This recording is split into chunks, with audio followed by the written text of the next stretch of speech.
commencer, je prépare la peinture qui me servira à réaliser mes fleurs.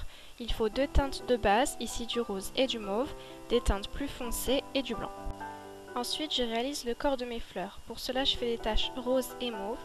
Il ne faut surtout pas que ça fasse un rond parfait puisqu'on veut un rendu qui fasse plus esquisse et pas très réaliste. Donc là, j'ai fait ma fleur mauve et ensuite j'attaque les roses.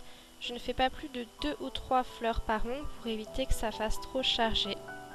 On essaie aussi de varier la taille des fleurs. Donc ici, j'en ai fait 2 petites roses et une plus grosse mauve.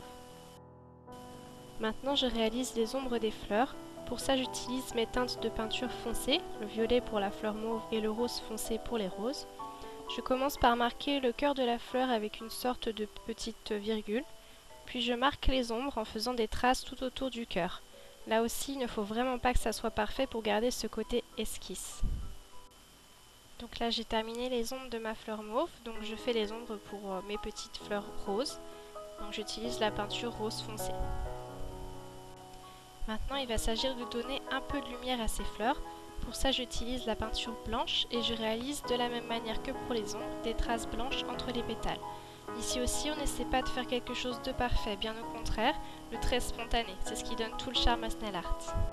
Maintenant, je vais réaliser les feuilles. Donc pour ça, je prépare ma peinture, verte foncée et verte claire. Je commence par tracer le corps de mes feuilles à la peinture verte foncée. Pour donner une jolie forme fine et stylisée à la feuille, je commence par effleurer le pinceau, puis j'appuie pour grossir le trait, et enfin je termine en relâchant pour finir en pointe.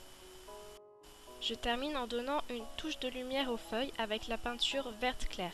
Il faut faire attention à ne pas totalement recouvrir les feuilles, c'est vraiment juste une touche de peinture. Pour terminer, on n'oublie pas la couche de top coat.